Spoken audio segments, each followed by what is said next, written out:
안녕하세요, 여러분. 오늘은 정말 재미있는 이야기 하나 가져왔습니다. 믿고 듣는 두쫑쿠TV. 그러면 바로 이야기 시작하겠습니다. 안현수. 빅토르 안이라는 이름 다들 한 번씩 들어보셨죠? 근데 여러분, 이 선수 이야기를 제대로 아는 사람은 솔직히 거의 없습니다. 대부분, 러시아로 귀화한 쇼트트랙 선수? 이 정도만 알고 계시잖아요. 오늘 이 이야기를 다 듣고 나면요, 여러분 입이 진짜 떡 벌어질 겁니다. 왜냐? 이 사람의 인생에는 폭행, 배신, 파벌전쟁, 정치공작, 그리고 기적 같은 부활이 전부 다 들어있거든요.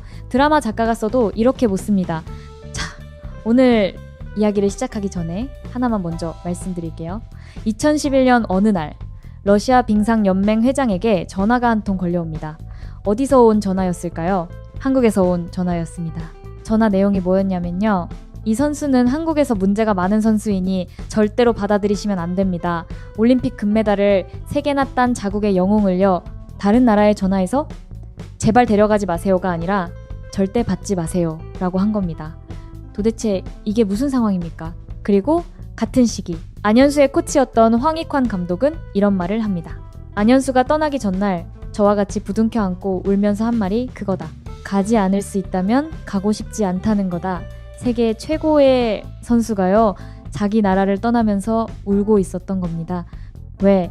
도대체 무슨 일이 있었기에 올림픽 3관왕이 자기 조국을 등져야 했을까요? 그리고 왜 그의 조국은 그를 막으려 했을까요? 이 이야기를 이해하려면 우리는 한국 빙상계의 어둡고 추악한 뒷면을 들여다봐야 합니다. 여러분, 한국 쇼트트랙이 왜 세계 최강인지 아시죠? 올림픽 금메달을 수도 없이 따냈고 세계 선수권에서도 항상 최강이었으니까요. 근데 이 화려한 성적 뒤에는요, 아주 오래되고 아주 깊고 아주 추잡한 권력 싸움이 숨어 있었습니다. 한국 빙상계에는 크게 2개의 파벌이 있었어요. 하나는 한국체육대학교, 줄여서 한체대 라인, 다른 하나는 비한체대 라인. 이름만 들으면 대학교 동문 모임 같지 않습니까? 근데 실체는 전혀 달랐습니다. 이 파벌의 뿌리를 거슬러 올라가면요, 1990년대까지 갑니다. 한국 쇼트트랙의 1세대 지도자들이 서로 권력을 잡으려고 싸우기 시작한 거예요. 금품비리, 선수폭행, 승부조작, 자기 제자만 밀어주기. 이런 더러운 것들이 위에서부터 시작돼서요, 그게 제자들한테, 그 제자들의 제자한테 계속 물려내려간 겁니다. 선수들은 어렸을 때부터 이 싸움에 휘말렸어요. 본인 의지와 상관없이 넌 이 편이야, 쟤는 저 편이야, 이런 식으로 갈라진 거죠. 1994년에는 빙상연맹 회장이 166명의 선수와 빙상인들에게 고발당한 적이 있어요. 비리와 정실주의 때문에. 2001년에는 한 교수가 체육특기생 선발 과정에서 학부모들한테 억대의 돈을 받고 구속됩니다. 이런 일들이 빙상계에서는 일상이었던 거예요. 자, 이 지옥 같은 환경에 2002년 만 16세의 안현수가 뛰어드는 겁니다. 잠깐 여기서 안현수가 어떤 선수인지 좀 알고 가야 합니다. 이 선수가 얼마나 대단했는지를 알아야 뒤에 나올 이야기들이 더 충격적으로 다가오거든요. 안현수는요, 초등학교 1학년 때 동계체전에서 우승한 선수입니다. 1학년이요, 중학생 때 3연패, 고등학생 때도 1위, 주니어 세계선수권에서 종합 우승. 전희경 해설위원이 이 꼬마를 보고 뭐라고 했는지 아세요? 안현수를 보는 순간 그만 입이 딱 벌어졌다. 100년에 한 번 나올까 말까 한 선수. 100년에 한 번이요. 이 친구의 스케이팅이 뭐가 특별했냐면요, 쓸데없는 동작이 하나도 없어요. 에너지가 새는 곳이 없다는 뜻이에요. 자세가 완벽하니까 공기 저항도 적고 체력 소모도 적고 같은 에너지로 다른 선수들보다 더 빠르게 더 오래 달릴 수 있었던 겁니다. 거기에 인코스 추월, 아웃코스 추월, 코너링, 크로스 기술, 모든 기술이 역대 최정상급이었어요. 오노도 인정했습니다. 만약 쇼트트랙을 위해 태어난 운동선수가 있다면 안현수일 것이다. 심지어 러시아에서 같이 훈련했던 세바스티엔 크로 감독은 이런 말을 했어요. 논쟁의 여지가 없는 최고의 쇼트트랙 테크니션. 중국의 전설적인 여자 쇼트트랙 선수 왕멍도 뭐라고 했냐면요, 세계에서 제2의 안현수는 없다. 이 정도면 감이 좀 오시죠? 이 사람은 그냥 잘하는 선수가 아니라 쇼트트랙이라는 종목의 역사 자체를 바꾼 존재였습니다. 자, 그러면 이렇게 대단한 선수가 16살에 국가대표가 됐는데요. 여기서부터 이야기가 꼬이기 시작합니다. 2002년 솔트레이크시티 올림픽. 안현수는 부상당한 선수를 대신해서 대표팀에 특별 차출됩니다. 근데 이 과정부터 논란이 있었어요. 왜냐? 당시에는 빙상연맹 임원이 선수를 추천할 수 있는 제도가 있었거든요. 안현수를 추천한 건 비한체대 쪽의 임원들이었는데 나중에 당시 대표팀 감독이 주니어 세계선수권을 직접 보고 나서 안현수를 개인전에까지 투입시킵니다. 이때부터 안현수는 원하지 않았음에도 불구하고 한채 대파라는 딱지가 붙기 시작해요. 본인은 그냥 운동이 하고 싶었을 뿐인데 어른들의 정치 싸움에 이름이 올라간 겁니다. 만 16세 고등학생이요. 올림픽에서 안현수는 1000m 결승까지 올라가는 기염을 토합니다. 결승에서 오노 리자준과 겨루다가 연쇄 충돌로 4위, 메달은 놓쳤지만 세계는 이 소년을 기억하게 됩니다. 그리고 다음 해부터 본격적으로 세계를 지배하기 시작해요. 2003년 세계선수권 종합 우승, 2004년 우승, 2005년 우승, 2006년 우승, 2007년 우승, 5연패입니다. 남자부 사상 최초. 말이 5연패지? 쇼트트랙에서 세대 교체가 2, 3년 만에 일어나는데 5년 동안 정상을 유지한다? 이건 인간의 영역을 넘어선 겁니다. 근데요, 이 영광의 시기에 빙판 바깥에서는 끔찍한 일들이 벌어지고 있었습니다. 2005년 1월, 오스트리아 인스부르크 동계 유니버시아드 대회가 열립니다. 1000m 경기가 끝난 후에요. 한 선배 선수가 안현수와 성시백에게 다가옵니다. 경기 전에 이 선배는 코치를 통해 안현수와 성시백에게 금메달을 양보하라고 요구했었어요. 경기 중에는 야 비켜 라고 소리까지 쳤고요. 근데 성시백이 끝까지 전력으로 뛰어서 1위로 들어옵니다. 안현수가 3위. 그리고 경기가 끝나자마자 이 선배가 뭘 했는지 아세요? 헬멧을 쓴 상태에서 안현수와 성시백의 머리를 주먹으로 때립니다. 안현수는 나중에 이렇게 증언해요. 후배가 나보다 2배는 더 맞았다. 성시백이 더 많이 맞은 거예요. 여러분, 이게 국가대표 선수들 사이에서 벌어진 일입니다. 국제대회 현장에서요, 금메달을 양보 안 했다고 선배가 후배를 패는 거예요. 이게 스포츠입니까? 근데 더 충격적인 건 그 다음이에요. 이 폭행 사건이 어떻게 처리됐는지 아세요? 폭행한 선수는 퇴출됐지만요, 빙상연맹 고위 간부들이 그 선수 아버지한테 돈을 받고 대표팀에 복귀시켜줍니다.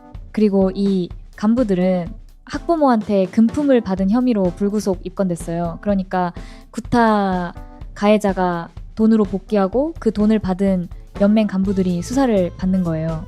미쳤죠? 그리고 안현수는 이 시기에 어떤 상황이었냐면요, 선배에게 맞는 것보다 더 아팠던 건 그렇게 강요하는 선배의 상황과 그런 강요가 허락되는 현실이었습니다. 이건 안현수 본인이 한 말이에요. 이 폭행 사건은 단순한 선수 간의 폭력이 아니었습니다. 빙상연맹의 구조적인 문제, 어른들의 비리, 파벌 싸움이 만들어낸 필연적인 결과였어요. 근데 이 모든 게 파벌 갈등이라는 프레임에 묻혀버렸습니다. 선수가 맞은 건 인권 문제잖아요. 근데 당시 언론에서는 파벌 에이스 선수들의 갑질이나 학부모의 유난 정도로 치부해버린 거예요. 2005년 파벌 싸움이 폭발합니다. 김기훈이라는 유명한 코치가 남자 대표팀 지도를 맡게 됩니다. 근데 김기훈이 한체대 라인이라는 이유로요, 비한체대 출신 선수 7명이 선수촌 입촌을 거부합니다. 주인공은 정해져 있다. 특정 선수를 편애하는 감독은 믿을 수 없다. 이런 이유였어요. 안현수를 편애한다는 거였죠. 김기훈은 나중에 이렇게 반박합니다. 안현수만 특별히 더 가르친 건 아니었다. 모든 선수를 똑같이 지도했는데 안현수가 더 자주 나를 찾아와서 배웠고 그 재능이 너무 뛰어나서 하나를 가르치면 스펀지처럼 빨아들였다. 생각해보세요. 열심히 배우려고 찾아오는 선수에게 더 가르쳐주는 게 편애입니까? 그런데 파벌이라는 프레임 속에서는 그것도 문제가 되는 거예요. 결국 학부모들까지 선수촌에서 소란을 피우고 김기훈 감독은 더 이상 이런 선수들을 가르칠 수 없다며 사임합니다. 그리고 빙상연맹은 뭘 했냐면요, 폭행 사건으로 퇴출됐었던 감독을 다시 복귀시키려고 합니다. 당연히 폭행 피해자였던 안현수가 반대하죠. 그러자 빙상연맹은 오히려 안현수 편에서 연맹 지도부 퇴진을 요구했던 코치를 학부모 선동이라는 명목으로 해고하고 징계까지 줍니다. 이 시기에 안현수가 어떤 상황이었는지 아세요? 남자 대표팀에서 같이 훈련을 할 수가 없어서요, 여자팀에서 따로 훈련을 해야 했습니다. 세계 최강의 남자 선수가 남자팀에서 쫓겨나다시피 해서 여자팀에서 훈련을 한 거예요. 한국 체대에 자퇴서를 제출하고 캐나다 유학을 가려고까지 했습니다. 쇼트트랙을 그만두려고까지 했어요. 빙상계의 관계자는 나중에 이렇게 말합니다. 2005년과 2006년 사이 안현수의 마음은 이미 국내를 떠나 있었을 것이다. 이 모든 혼란 속에서요, 2006년 토리노 동계 올림픽이 열립니다. 안현수는 어떻게 했을까요? 1500m 금메달, 1000m 금메달, 500m 동메달, 그리고 5000m 계주 금메달.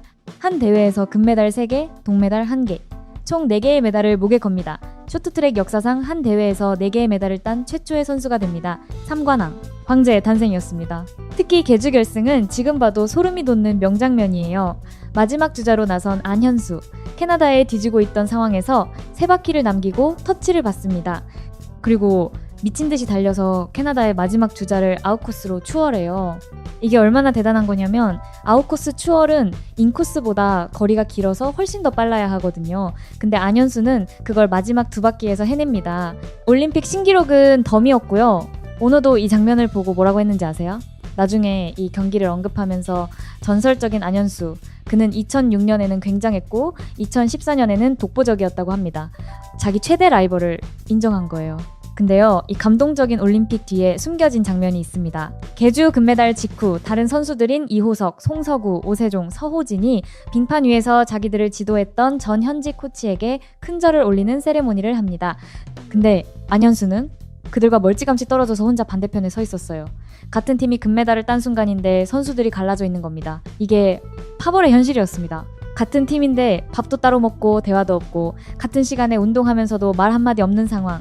안현수 본인이 이렇게 토로했어요. 같은 시간에 운동하면서도 말 한마디 없다. 도대체 어쩌다 이 지경에 이르렀는지 모르겠다. 그리고 올림픽 직후 열린 세계선수권에서 안현수와 이호석이 충돌합니다. 3000m 슈퍼파이널에서 둘이 부딪혀서 이호석이 넘어져요.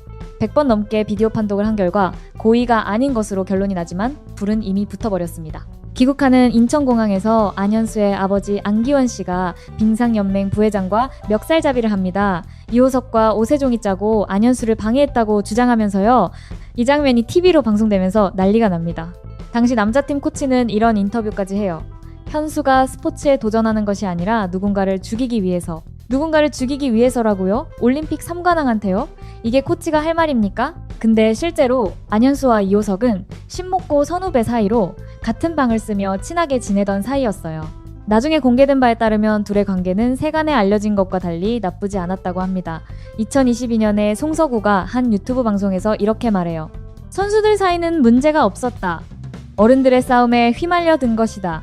어른들의 싸움에 10대, 20대 초반의 선수들이 휘말린 겁니다. 그리고 그 피해는 고스란히 선수들에게 돌아갔어요. 2007-2008 시즌, 안현수는 커리어 최고의 컨디션으로 돌아옵니다. 월드컵을 휩쓸고 개주에서는 단 한 경기도 지지 않는 무패 행진을 펼쳐요. 2008년 세계선수권에서 6연패를 달성할 거라는 기대가 하늘을 찔렀습니다. 그리고 2008년 1월, 태릉 선수촌에서 훈련 중이었어요. 안현수가 미끄러지면서 펜스에 충돌합니다. 왼쪽 무릎, 슬개골 골절. 여기서 중요한 게 있습니다. 쇼트트랙은 선수가 넘어져서 펜스에 부딪히는 걸 대비해서 쿠션을 해놔야 해요. 근데 그 펜스가 어떤 상태였는지 아세요? 물기를 머금고 돌덩이처럼 딱딱하게 얼어 있었습니다. 충격을 흡수하기는커녕 오히려 부상을 더 심하게 만든 거예요. 나중에 스포츠 심리학 교수가 이렇게 말합니다. 안현수, 다치면 안 되는 거예요. 미끄러질 수 있잖아요. 미끄러지는 걸 대비해서 펜스에 쿠션을 해야 하는데 그게 다 얼어 있었어요. 그럼 당연히 무릎이 나가죠. 국가대표 훈련장이에요. 국가시설이란 말입니다. 근데 선수 보호를 위한 가장 기본적인 안전 조치가 안 되어 있었던 거예요. 결과는요? 1년 동안 4번의 수술, 선수 생명을 위협하는 수준의 대부상이었습니다. 세계선수권 6연패의 꿈은 산산조각이 나고 안현수는 빙판에서 사라집니다. 그리고 여기서 한 가지 질문을 던져볼게요. 국가대표 선수가 국가시설에서 훈련하다가 시설 문제로 대부상을 입었어요. 빙상연맹이 뭘 했을까요? 아무것도 안 했습니다. 치료비? 재활지원? 아무것도요. 오히려 안현수가 입단한 지 보름밖에 안 된 성남시청이 병원 치료비와 급여, 재활을 전부 지원했어요. 연맹이 아니라 지방실업팀이요. 그리고 많은 사람들이 안현수에게 뭐라고 했는지 아세요? 이미 많은 것을 잃었으니 은퇴하라. 세계 최고의 선수에게요. 이제 겨우 22살인 선수에게요. 은퇴하라고 한 겁니다. 2009년 4월 밴쿠버 올림픽 시즌 국가대표 선발전. 안현수는 2년 만에 복귀합니다. 근데 몸 상태가 100%가 아니었어요. 2년 동안 세계 무대를 떠나 있으면서 감각을 잃었고 근육량도 줄었고 양쪽 다리의 밸런스도 무너진 상태였습니다. 결국 종합 7위, 국가대표 선발에 실패합니다. 그리고 여기서 또 사건이 터집니다. 2010년 안현수의 아버지 안기원 씨가 폭탄을 터뜨립니다. 이정수라는 선수가 발목 부상이 아님에도 불구하고 빙상연맹 윗선의 압박으로 세계선수권 개인전 출전을 못했다는 사실을 공론화한 겁니다. 이정수 측에서 안현수 아버지에게 도움을 요청했고 안현수 아버지가 이걸 공개한 거예요. 근데 빙상연맹이 어떻게 대응했는지 아세요? 이정수와 김성일 선수가 자의로 출전을 포기했다면서 각서를 언론에 공개합니다. 순간 빙상연맹의 외압 문제가 선수들의 짬짬이 문제로 바뀌어버립니다. 교묘하죠. 이 파장으로 국가대표 선발전이 연기됩니다. 문제는 안현수가 기초 군사훈련 시기와 겹치게 됐다는 거예요. 훈련 계획에 차질이 생긴 겁니다. 선발전 연기가 안현수를 견제하기 위한 거 아니냐는 의혹이 제기됐지만 빙상연맹은 일축합니다. 그리고 2010년 12월 결정타가 날아옵니다. 안현수의 소속팀인 성남시청 쇼트트랙팀이 해체됩니다. 하루아침에 청년 실업자가 된 거예요. 세계선수권 5연패의 올림픽 3관왕이요. 국내 대회에서 꾸준히 상위권 성적을 내고 있었는데요. 다른 팀을 구할 수 없었습니다. 왜? 안현수를 원하는 팀이 없었기 때문이에요. 빙상연맹 관계자가 나중에 이렇게 말합니다. 당시에 제가 알기에는 현수한테 우호적이었던 팀들은 없었던 걸로 알고 있어요. 자, 여기서 정리해볼게요. 세계 최고의 선수가 국가시설에서 부상당하고 연맹은 아무 지원도 안 하고 은퇴를 권유받고 소속팀이 해체되고 다른 팀도 안 받아줬습니다. 이게 대한민국이 올림픽 3관왕을 대한 방식이었습니다. 2009년부터 러시아에서 연락이 오고 있었습니다. 자국에서 열리는 2014년 소치 올림픽을 앞두고 쇼트트랙을 키우고 싶었던 러시아가 세계 최고의 선수에게 러브콜을 보낸 거예요. 운동에만 전념할 수 있게 해주겠다. 이 한마디였습니다. 한국에서는 아무도 해주지 않았던 말이에요. 연봉, 통역사, 전폭적인 지원. 러시아는 안현수에게 모든 걸 약속했습니다. 근데 2010년까지만 해도 안현수는 귀화할 생각이 없었어요. 한 언론이 국적을 바꿔서 올림픽에 나갈 생각이 있냐고 물었을 때 부정적인 반응을 보였거든요. 성남시청팀이 해체되지 않았다면, 다른 팀이 받아줬다면 어쩌면 안현수는 한국을 떠나지 않았을 겁니다. 하지만 현실은 가혹했습니다. 2011년 4월 안현수는 마지막으로 한국에서 열린 종합선수권에 출전합니다. 공동 4위였지만 동률 규정에 밀려 5위가 됩니다. 국가대표 선발 실패. 근데 이 선발전에 나가기 전에 이미 러시아행을 결정하고 언론에 밝힌 상태였어요. 선발대도 태극마크를 달지 않겠다. 떠나기 전날 밤 코치였던 황익환 감독과 안현수가 부둥켜 안고 옵니다. 가지 않을 수 있다면 가고 싶지 않다. 이게 안현수의 마지막 말이었어요. 그리고 2011년 6월 안현수는 러시아로 떠납니다. 러시아 이름은 빅토르 안. 소련 시절 명성을 떨쳤던 고려인 록 가수 빅토르 최의 이름을 따서 지은 거예요. 빅토르는 라틴어로 승리자라는 뜻입니다. 그런데 바로 이때 한국에서 러시아 빙상연맹 회장에게 전화가 갑니다. 아까 제가 처음에 말씀드렸죠? 이 선수는 한국에서 문제가 많은 선수이니 절대로 받아들이시면 안 됩니다. 자기 나라 선수가 떠나는 것도 모자라 다른 나라에 전화해서 방해까지 한 겁니다. 이건 2015년에 러시아 빙상연맹 회장이 직접 밝힌 사실이에요. 2014년 2월 러시아 소치 동계올림픽 안현수. 아니 이제 빅토르 안은 러시아 국기를 가슴에 달고 빙판에 섭니다. 29살 부상에서 돌아온 지 3년. 새로운 나라에서 새로운 이름으로 새로운 도전. 그리고 결과가 어떻게 됐을까요? 500m 금메달, 1000m 금메달, 1500m 동메달, 5000m 계주 금메달에 올림픽 신기록까지. 또다시 3관왕입니다. 쇼트트랙 역사상 유일하게 올림픽 전 종목에서 금메달을 딴 선수가 됩니다. 토리노에서의 3관왕은 중장거리 중심이었는데 소치에서는 약점이었던 500m까지 금메달을 따낸 거예요. 러시아에서 발목 힘을 강화해 스타트 능력을 개선한 결과였습니다. 한국에서 떨어져 나간 선수가 다른 나라 국기를 달고 다시 올림픽 3관왕을 했습니다. 한국 사람들의 심정이 어땠을까요? 복잡했겠죠. 기쁘기도 하고 자랑스럽기도 하고 근데 동시에 분하고 억울하고 씁쓸하고 저 선수가 왜 우리 국기를 달고 있지 않은 거야? 이 질문이 온 국민의 가슴에 찔렸을 겁니다. 올림픽 기자회견에서 안현수가 한 말을 들어보세요. 파벌은 있었지만 그게 내가 귀화를 결정한 결정적인 요인은 아니다. 제가 정말 좋아하는 운동을 하고 싶었고 나를 믿어주는 곳에서 마음 편히 운동하기 위해서 온 것이다. 아버지가 너무 많은 인터뷰를 했다. 내가 말하지 않은 게 자꾸 부풀려졌다. 한국에서 나 때문에 시끄러워지는 거 나도 원치 않는다. 한국 선수들과 부딪히는 기사가 나가는 것도 아쉽다. 앞으로 제가 직접 말하지 않는 이상 그런 기사들이 안 났으면 좋겠다. 이 사람은 원망하지 않았습니다. 자기를 내쫓은 나라를 욕하지 않았어요. 그냥 스케이트를 타고 싶었을 뿐이에요. 운동을 좋아하는 한 명의 선수로서 마음 편히 빙판에 서고 싶었던 겁니다. 러시아의 푸틴 대통령은 안현수에게 직접 훈장을 수여합니다. 아파트, 차량, 포상금까지 러시아가 안현수를 영웅으로 대우한 거예요. 한국이 버린 선수를 러시아가 품었고 그 선수는 러시아의 올림픽 금메달 3개를 안겨줬습니다. 여기서 잠깐 이야기를 옆으로 빼볼게요. 안현수의 라이벌이었던 아폴로 안톤 오노, 이 이름 한국 사람이라면 치가 떨리는 이름이죠.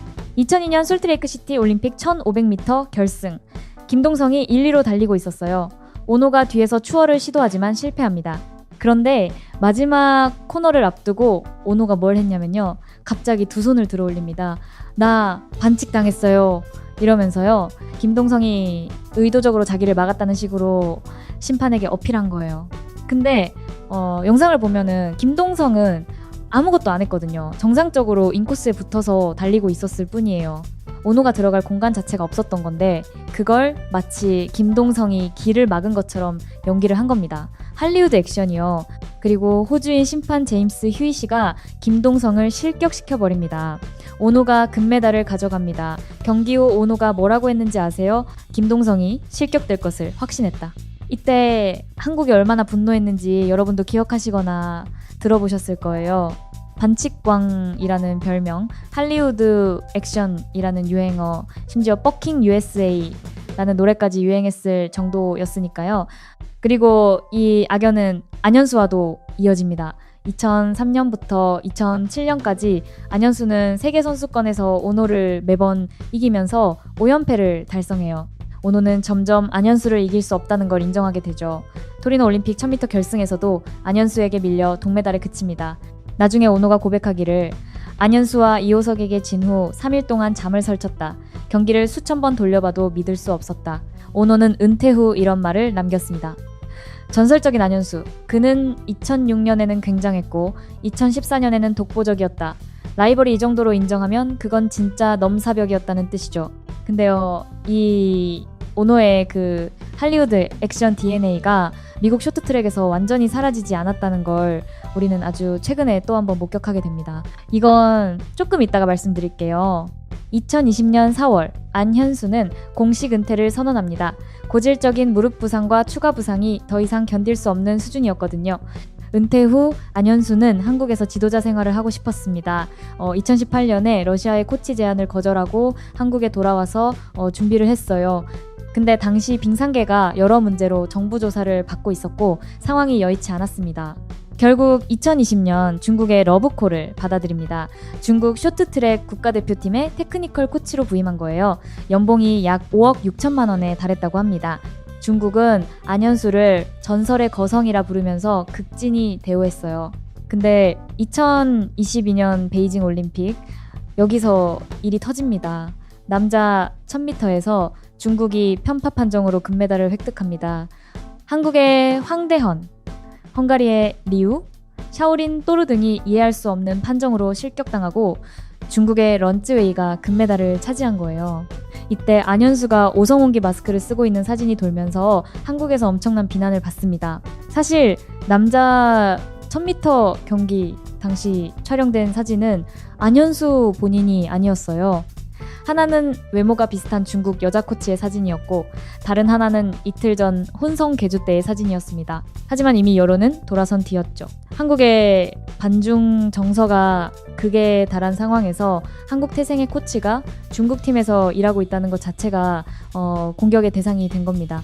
안현수는 SNS를 통해 판정 이슈에 대해 안타깝게 생각하지만 자신이 관여할 수 없는 영역이라며 가족을 향한 욕설과 악플을 삼가달라고 호소합니다.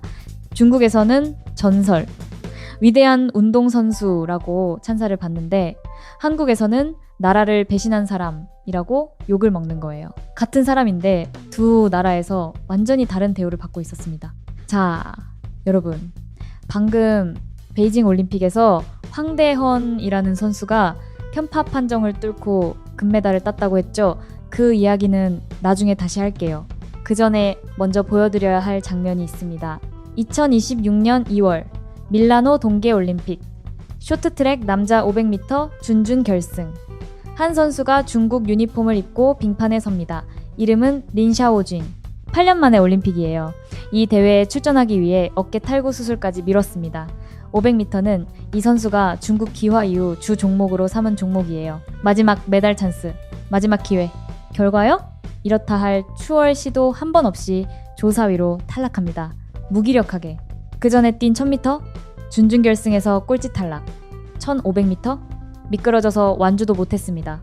5000m 계주? 팀원이 넘어져서 결승 진출 실패. 금메달은커녕 동메달도 없이 단 하나의 메달도 없이 올림픽을 끝냈습니다. 그런데 불과 한 달 전 이야기를 들으면 더 씁쓸해집니다. 2025년 2월 하얼빈 동계 아시안게임 혼성 2000m 계주 결승. 이 선수가 중국의 마지막 주자로 달리고 있었어요. 중국이 1위, 금메달이 눈앞. 근데 두 바퀴를 남기고 코너에서 스케이트 날이 깊게 파인 홈에 걸립니다. 넘어져요. 누가 1위로 들어왔을까요? 대한민국의 박지원이었습니다. 중국 유니폼을 입은 한국 태생의 선수가 넘어져서 자기가 태어난 나라에 금메달을 갖다 바친 겁니다. 그리고 같은 대회 1500m 시상식. 한국의 박지원이 금메달, 이 선수가 은메달. 시상대에 올라가요. 애국가가 울려 퍼집니다. 태극기가 올라갑니다. 그 순간 이 선수가 태극기를 바라보지 못합니다. 시선을 떨구고 씁쓸한 표정을 짓고 있어요. 이 선수의 한국 이름은 임효준입니다. 제2의 안현수라 불렸던 남자. 2018 평창 동계올림픽 금메달리스트. 한국이 8년 만에 쇼트트랙 남자부 금메달의 가뭄을 깨뜨린 영웅. 이 사람이 왜 중국 유니폼을 입고 있을까요? 왜 태극기를 바라보지 못할까요? 그리고 왜 안현수의 이야기와 이렇게까지 닮아 있는 걸까요? 임효준이 어떤 선수인지 먼저 알아야 합니다. 왜 제2의 안현수라 불렸는지를요. 2012년 인스부르크 동계청소년 올림픽 고등학생 임효준이 500m 은메달, 1000m 금메달을 따냅니다. 차세대 에이스 등장. 쇼트트랙 커뮤니티가 들썩였어요. 근데 이 천재 소년에게는 안현수와 닮은 점이 하나 더 있었습니다. 요리몸이라는 거예요. 발목인데 손목, 정강이 안 다친 곳이 없었어요. 2016년에는 허리 압박 골절이라는 대부상을 당합니다. 안현수가 2008년에 슬개골 골절을 당했죠. 임효준도 같은 나이대에 대부상을 입은 겁니다. 임효준이 당시를 회고하며 한 말이 있어요. 쇼트트랙을 하다가 죽겠구나 싶었다. 평창 올림픽에서 금메달을 따기 전까지 총 7번의 수술을 받았습니다. 7번이요. 매년 국가대표 선발전에 나갔다가 부상 때문에 번번이 고배를 마시고 또래 선수들이 태극마크를 달고 뛰는 걸 옆에서 지켜봐야 했어요.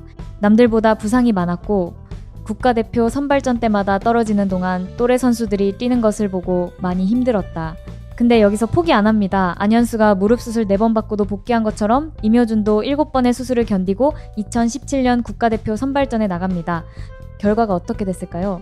1차 1위, 2차 1위, 종합 1위, 만장일치 1등으로 2018 평창 동계올림픽 국가대표에 선발됩니다.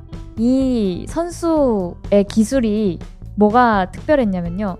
안현수처럼 인코스, 아웃코스 추월을 가리지 않는 올라운더인데 거기에 168cm라는 작은 체구를 무기로 바꾼 선수예요. 빈 공간을 순간적으로 파고드는 기습 추월, 직선 주로에서 지그재그로 피칭하면서 인코스를 점유하는 시그니처 기술, 전성기의 아웃코스 추월은 안현수와 이호석의 그것이라 봐도 무방하다는 평가를 받았습니다. 쇼트트랙 역사를 통틀어 최상급 테크니션. 노진규 이후 처음으로 제2의 안현수라는 이름이 붙은 선수, 그리고 본인도 가장 존경하는 선수로 안현수를 꼽았어요. 자, 2018년 2월 평창 올림픽 1500m 결승. 임효준이 인스타그램에 올린 글이 있어요. 진 인사 대천명. 사람이 할 수 있는 일은 다 한 뒤 결과는 하늘의 뜻에 맡긴다. 결승에서 황대헌이 후반부에 넘어졌음에도 페이스를 잃지 않고 달려요. 결승선을 넘는 순간 두 손을 들어올리고 포효합니다. 2분 10초 485 올림픽 신기록 금메달.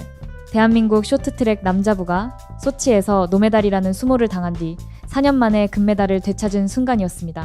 그것도 이 대회 한국의 첫 번째 금메달이요. 500m에서 동메달까지 추가합니다. 금메달 1개, 동메달 1개. 시니어 데뷔 첫 시즌만 해요. 다음 시즌은 더 무서웠어요. 2018-2019 시즌 월드컵 시리즈 종합 우승, 500m 랭킹 1위. 2019 세계선수권에서는 1500m 금, 1000m 금, 3000m 슈퍼파이널 1위, 5000m 계주금, 4관왕의 종합 우승. 시니어 데뷔 2년차의 세계선수권 종합 우승이라니요. 안현수가 데뷔 직후부터 세계를 지배한 것처럼 임효준도 데뷔 2년 만에 세계 정상에 올라선 겁니다. 한국 남자 쇼트트랙의 미래, 향후 10년을 책임질 에이스. 모든 사람이 그렇게 믿었습니다. 그리고 이 세계선수권 계주 결승에서요, 마지막 주자로 달린 임효준이 중국의 우다징의 인코스 추월을 견제하면서 대한민국의 금메달을 확정짓습니다. 그 옆에서 같이 환호하는 사람이 누구였을까요? 황대헌이었습니다. 이 둘은 친했어요. 허물없는 사이.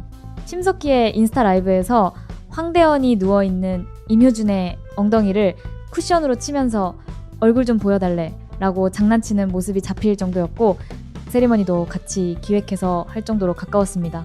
이 두 사람 사이에 무슨 일이 벌어졌길래 한 명은 중국으로 떠나고 다른 한 명은 영웅이 됐다가 추락했을까요? 2019년 6월 17일 진천 선수촌 쇼트트랙 남녀 국가대표 10명이 웨이트장의 순환식 클라이밍 기계 근처에서 쉬고 있었어요. 훈련 시간이 아니라 휴식 시간이었고 분위기가 좋았습니다. 선수들끼리 장난을 치고 있었어요. 황대헌이 먼저 여자 선수의 엉덩이를 주먹으로 때려서 클라이밍 기계에서 떨어뜨리는 장난을 칩니다. 웃고 떠들던 분위기. 임효준도 같은 분위기에서 황대헌을 잡아당기는 장난을 치다가 실수로 황대헌의 반바지가 내려가면서 엉덩이 윗부분이 노출됩니다. 현장에 있었던 노도희 선수의 증언을 들어보세요. 벗기려는 의도가 없었고 분위기도 좋았으며 심각한 상황이 아니었다. 성기 노출은 루머이며 엉덩이의 윗부분이 노출된 것이다. 다른 선수들의 의견 제출서도 비슷해요. 심한 정도는 아니라고 생각했다. 보지 못한 선수들도 있었다. 팬티만 봤다. 아무렇지 않은 듯이 장난치고 대화했고 장난식으로 얘기하는 것도 들었다. 심각하게 생각하지 않고 지나가는 해프닝처럼 넘어갔다. 그런데 황대헌이 이것을 성희롱으로 신고합니다. 여기서 한 가지 주목할 만한 사실이 있어요. 항소심 판결문에 이런 내용이 나옵니다. 사건 직후 황대헌이 선발전 순위권에 있는 다른 선수들에게 이제 국제대회에 출전할 수 있게 되어 축하한다면서 이 사건으로 임효준이 국가대표에서 탈락하는 징계를 받을 수 있음을 암시하는 말을 한 점을 고려하면 더욱 그러하다. 이게 법원 판결문에 적힌 내용이에요. 장 감독이 두 사람을 화해시키려 했지만 황대헌이 거부합니다. 당일 연맹에 보고가 올라가고 이틀 뒤 대한체육회에 공식 성희롱 신고가 접수됩니다. 그리고 남녀 국가대표 14명이 전원 퇴촌 조치를 받아요. 현장에 없었던 선수들까지 포함해서요. 빙상연맹은 뭘 했을까요? 2019년 8월 임효준에게 1년 자격 정지 처분을 내립니다. 여기서 당시 선수촌장이었던 신치용의 말을 들어보세요. 상황은 잘 알고 있고 잘못한 것은 맞지만 그게 그렇게까지 되어야 하는가 하는 부분에 대해 이해를 못했다. 그게 어떻게 추행이 되느냐. 경고 한 번 하고 말 일을 무슨 자격정지 1년이냐. 그리고 이런 말까지 해요. 이상한 방향으로 번지길래 쇼트트랙 지도자를 불렀는데 옆에서 이상하게 유도하는 분들이 있다라는 말을 하더라. 경향신문 보도에 따르면 빙상 관계자는 이런 증언을 합니다. 임효준 선수가 빙상계 유력 인사의 뜻을 따르지 않고 고양시청에 입단해 눈밖에 났기 때문이다. 안현수 때도 그랬죠. 빙상계에는 소속팀을 정해주고 따르지 않으면 압박을 가하는 구조가 있었다는 보도가 여러 차례 나왔었습니다. 빙상계의 구조적 문제가 여전했다는 지적이 이때도 나왔습니다. 그런데 사건이 알려지는 과정이 좀 이상했어요. 황대헌 측에서 언론에 제공한 내용을 보면 암벽 훈련 중 손발이 묶인 채 하반신 무방비 노출이라는 식이었거든요. 그런데 실제 상황을 보면 훈련 시간이 아니라 쉬는 시간이었고 장비를 보면 안전장비가 필요 없는 순환식 기계였어요. 손발이 묶인 상태도 아니었고요. 그런데 하반신 무방비 노출이라는 모호한 표현이 퍼지면서 실제보다 훨씬 심각한 상황인 것처럼 알려져 버립니다. 임효준이 아무리 성기 노출은 없었다고 해명해도 언론과 여론은 이미 돌이킬 수 없었어요. 해명하면 변명한다고 더 욕을 먹었습니다. 그런데 이 보도 내용에 대해 별다른 정정이 이루어지지 않았어요. 자격정지 1년, 스폰서 계약 해지, 소속팀 계약 해지, 연금도 끊깁니다. 임효준이 인터뷰에서 한 말을 들어보세요. 일자리가 아니라 인생을 잃은 느낌이었다. 제일 좋아했던 것이고 가장 잘했던 것이다. 다만 제일 좋아했고 가장 잘했던 것을 못하게 되면서 모든 것을 잃었던 느낌이다. 안현수가 소속팀이 해체되고 아무도 받아주지 않아서 모든 것을 잃었듯이 임효준도 하루아침에 모든 것을 잃은 겁니다. 자격정지를 받은 뒤 2달 동안 집 밖으로 나가지 않았고 공황장애 치료를 받았어요. 운동할 수 있는 곳이 없어서 2년 가까이 운동을 하지 못했습니다. 그리고 재판이 시작됩니다. 2020년 5월 1심에서 벌금 300만 원이 선고됩니다. 유죄. 하지만 임효준과 검찰 양쪽 모두 항소해요. 그리고 2020년 11월 항소심에서 판결이 뒤집힙니다. 무죄. 재판부의 판결 요지는 이랬어요. 황대헌의 장난과 분리하여 피고인이 반바지를 잡아당긴 행위만이 성적 수치심이나 혐오감을 일으킨다고 보기 어렵다. 황대헌이 과연 자신에 대한 임효준의 행동을 강제추행으로 인식하였는지에 대하여 상당한 의문이 든다. 그리고 결정적으로 사건 직후 황대헌이 다른 선수들에게 이제 국제대회에 출전할 수 있게 되어 축하한다고 말한 점을 고려하면 더욱 그러하다. 검찰이 상고합니다. 2021년 5월 대법원이 검찰의 상고를 기각, 무죄 확정. 무죄예요. 대법원에서 확정된 무죄. 근데 이 무죄 판결이 나왔을 때 임효준은 이미 한국에 없었습니다. 자, 여기서 타임라인을 정리해 볼게요. 2019년 6월에 사건이 발생하고 자격정지 1년. 2020년 5월에 1심 유죄 판결. 2020년 6월에 임효준이 한국 국적을 포기하고 중국 귀화. 2020년 11월에 항소심에서 무죄 선고, 2021년 5월에 대법원에서 무죄 확정. 보이시죠? 임효준이 중국으로 귀화한 건 2020년 6월이에요. 1심에서 유죄 판결을 받은 직후 항소심 무죄가 나오기 5개월 전입니다. 자격정지로 운동을 할 수 없고 소속팀도 없고 스폰서도 없고 1심에서 유죄까지 나온 상황. 한국에서 더 이상 운동을 할 수 없다고 판단한 거예요. 나중에 인터뷰에서 임효준이 뭐라고 했는지 아세요? 무조건 한국에서 뛰고 싶다. 우리나라가 정말 좋다. 평창 동계올림픽을 통해 다시 느꼈다. 운동을 하면서 가장 기뻤고 보람됐던 일이었다. 그런데 더 이상 정상적으로 운동하지 못한다면 지푸라기라도 잡고 싶은 심정이다. 울먹이면서요. 안현수가 러시아로 떠나기 전날 코치와 부둥켜 안고 울면서 가지 않을 수 있다면 가고 싶지 않다고 했던 것 기억나시죠? 임효준도 같은 거예요. 떠나고 싶어서 떠난 게 아닙니다. 떠날 수밖에 없었던 겁니다. 빙상연맹관리위원이었던 성백류는 이렇게 말합니다. 문제는 사건이 발생했을 때 빙상계와 대한체육회가 고소인의 말만 듣고 사법적 징계 절차를 밟으며 일사천리로 임효준을 징계하면서 사건을 덮어버리려 한 데 있다. 임효준을 중국으로 갈 수밖에 없도록 만든 것과 비슷하다. 당시 선수촌장이었던 신치용도 비슷한 말을 해요. 안타깝고 당시 선수촌장으로서 부끄럽다.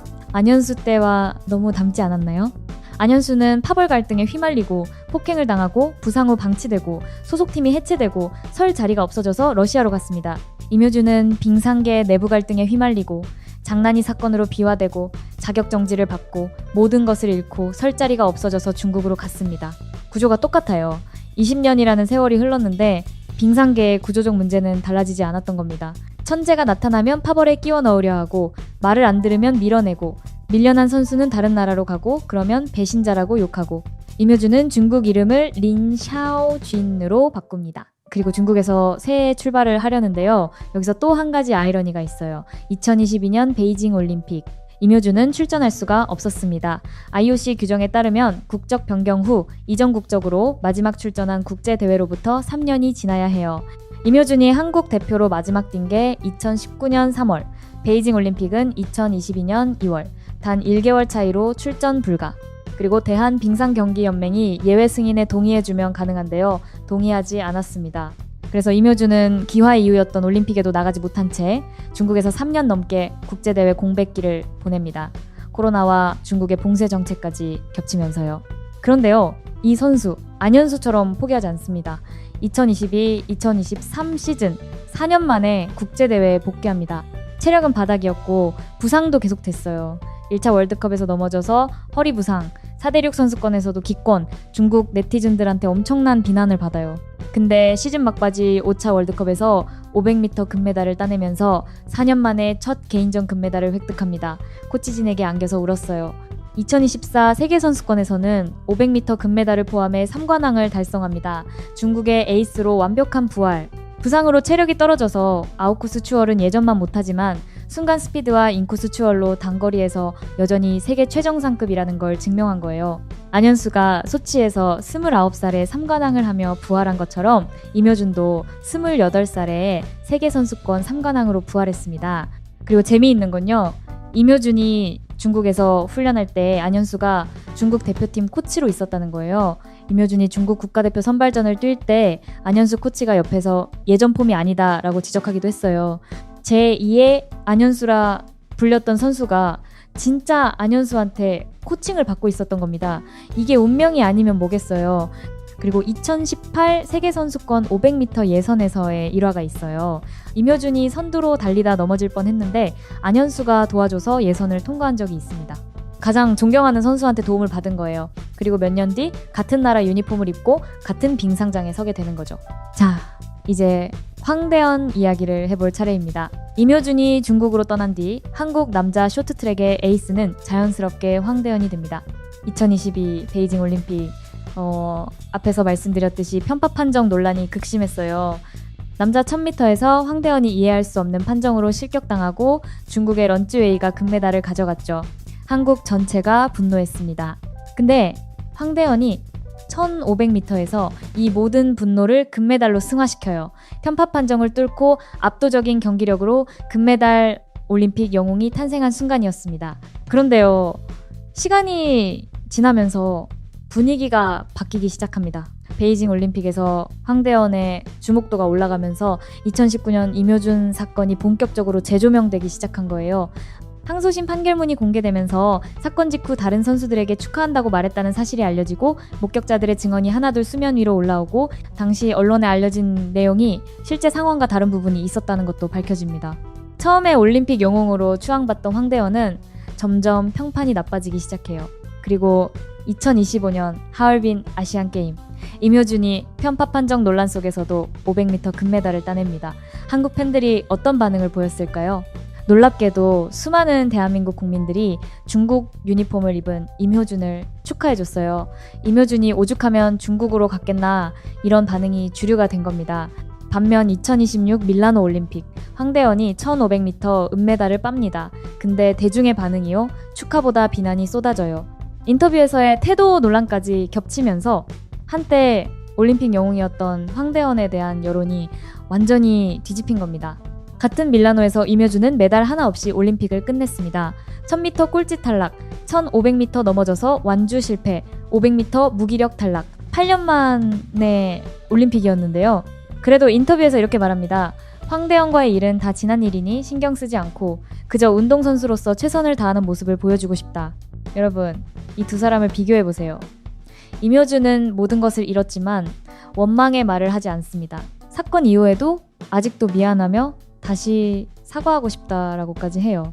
다른 나라로 가서 목숨 걸고 운동을 계속하면서 넘어져도 다시 일어나고 빈손으로 올림픽을 마쳐도 최선을 다했다고 말합니다. 안현수가 소치 기자회견에서 한국을 원망하지 않았던 것처럼요. 파벌은 있었지만 그게 결정적 원인은 아니다. 좋아하는 운동을 마음 편히 하고 싶었을 뿐이다. 임효준도 같아요. 제일 좋아했던 것이고 가장 잘했던 것이다. 이 사람들은 그냥 스케이트를 타고 싶었을 뿐이에요. 빙판 위에서 달리고 싶었을 뿐이란 말입니다. 근데 한국 빙상계가 허락을 안 해주는 거예요. 안현수 때도 임효준 때도 천재가 나타나면 파벌에 집어넣으려 하고 거부하면 부숴버리고 부서지면 네가 떠난 거잖아 라고 하고 2005년에 안현수가 여자팀에서 따로 훈련해야 했던 것처럼 2019년에 임효준은 운동할 곳 자체가 없어져서 2년 동안 빙판에 서지 못했습니다. 2010년에 안현수의 소속팀이 해체된 것처럼 임효준의 소속팀 계약도 해지됐고 어디서도 받아주지 않았습니다. 안현수를 러시아가 구원한 것처럼 임효준을 중국이 구원했습니다. 안현수가 소치에서 부활한 것처럼 임효준도 세계선수권에서 부활했습니다. 그리고 둘 다 밀라노 올림픽의 그림자 속에 있습니다. 안현수는 한국 체대에서 후배를 가르치고 있고 임효준은 빈손으로 돌아가야 했어요. 한 가지 차이가 있다면 안현수는 부활에 성공해서 소치에서 3관왕을 했지만 임효준은 밀라노에서 끝내 부활하지 못했다는 겁니다. 부상이 너무 깊었어요. 어깨 탈구 수술을 미루면서까지 올림픽에 나갔지만 전성기의 체력은 이미 돌아오지 않았습니다. 하지만 여러분, 숫자만 보지 마세요.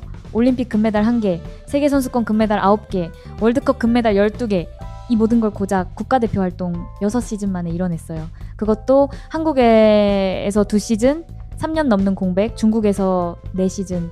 부상과 사건과 공백이 없었다면 이 선수가 얼마나 더 많은 걸 이뤘을지 상상이 되시나요? 안현수가 한국에서 마음 편히 뛸 수 있었다면 금메달이 10개였을 수도 있다고 했죠. 임효준도 마찬가지입니다. 그 사건이 없었다면, 빙상연맹이 제대로 중재를 했다면 임효준은 황대영과 함께 한국 쇼트트랙의 황금기를 이끌었을 겁니다.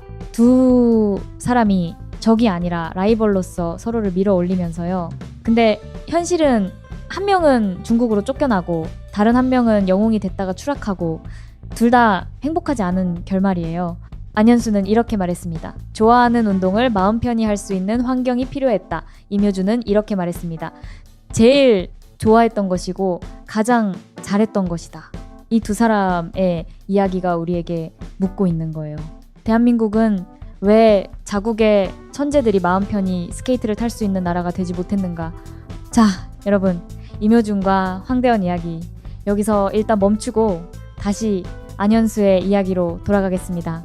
왜냐하면 이 모든 비극이 반복되는 와중에도 안현수는 한국에 돌아오려고 했거든요. 20년 전 자기를 내쫓은 그 나라로요.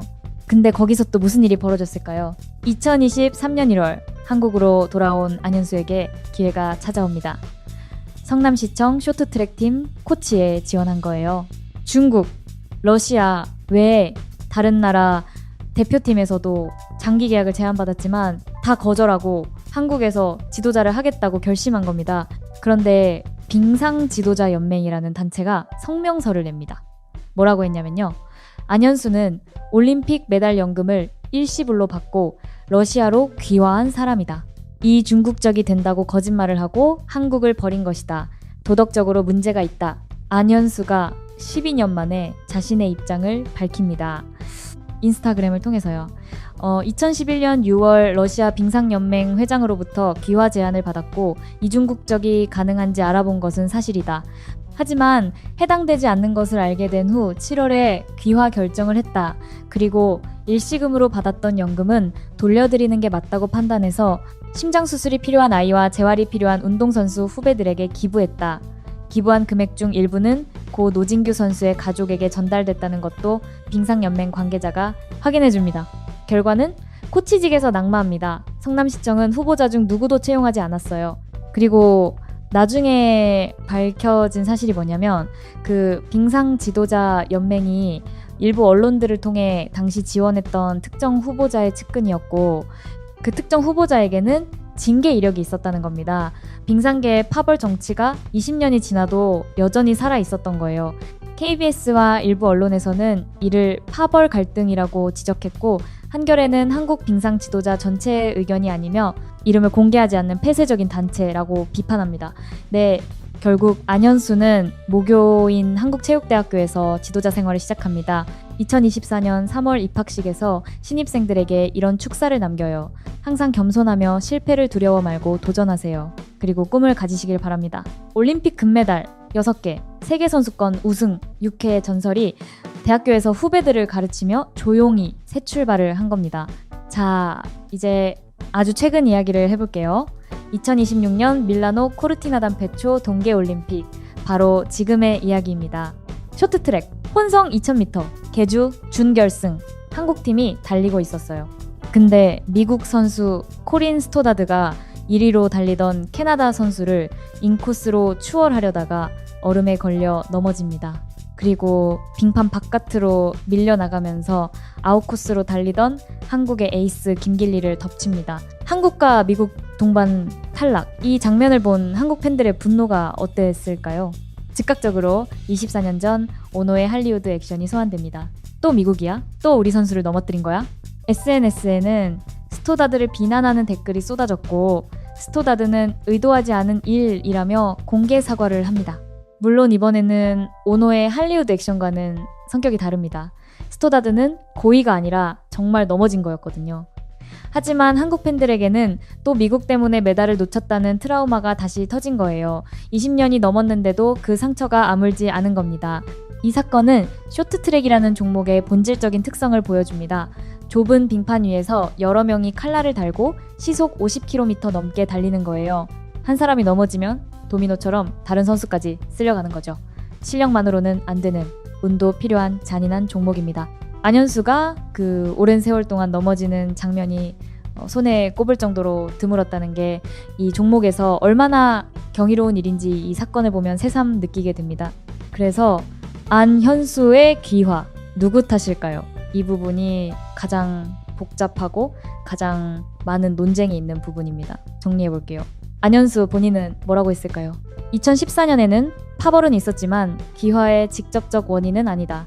좋아하는 운동을 마음 편히 할 수 있는 환경이 필요했다라고 했고 2022년에는 국내에서 불공정한 대우를 받지 않았고 빙상연맹과 불편한 관계도 아니었다. 파벌 논란으로 귀화한 것은 절대 아니다라고 했습니다. 안현수의 아버지는 뭐라고 했을까요? 모든 것은 빙상계의 한 실력자 때문이었다. 성남시청에 입단했을 때 그 사람이 한번 가보세요. 어떻게 되나 봅시다 라고 엄포를 놓았다. 안현수의 코치 황익환은 뭐라고 했을까요? 운동선수가 운동을 하고 싶은데 운동을 할 수 없게 됐다. 그러면 어떻게 해야 하나? 빙상 관계자들은 뭐라고 했을까요? 국적을 옮긴다는 게 단 한 가지 이유로 옮길 수는 없는 거잖아요. 그게 쉬운 일은 아니잖아요. 제가 정리해드리면요. 하나의 원인이 아닙니다. 파벌 갈등, 선수 폭행 방조, 부상 후 방치, 소속팀 해체, 새 팀 구하기 실패, 선발전 방식 변경, 아버지의 폭로에 따른 역풍. 이 모든 것들이 복합적으로 작용해서 안현수를 한국에서 밀어낸 겁니다. 근데 핵심은 이거예요. 이 모든 문제의 근원에는 빙상계의 구조적인 병폐가 있었습니다. 파벌이 지도자를 갈라놓고 지도자가 선수를 갈라놓고 선수가 폭행당하고 폭행을 고발하면 오히려 고발자가 불이익을 받고 연맹은 자기들 편만 밀어주고 비리는 묵인되고 이 썩은 구조 속에서 안현수가 설 자리가 없어진 거예요. 안현수는 구조의 피해자였습니다. 근데 한국 사회는 이걸 안현수의 선택이라고 프레이밍했어요. 너가 떠난 거잖아. 네가 러시아를 택한 거잖아. 이런 식으로요. 근데 선택이 아니라 생존이었습니다. 안현수의 인생을 보면요. 참 아이러니합니다. 한국에서는 천재라고 칭송하다가 파벌에 휘말려 내쫓고 러시아로 갔다고 배신자라 하고 중국 코치를 했다고 또 욕하고 돌아왔더니 지도자도 못하게 맞고 러시아에서는 영웅이라고 대접하다가 은퇴하니까 필요하면 돌아오라고 하고 다른 나라 코치를 하면 불편한 기색을 내비치고 중국에서는 전설의 거성이라고 극찬하다가 대만 표기 문제가 생기자 광고 계약을 해지해버리고 이 사람은 어디에도 완전히 소속되지 못했습니다.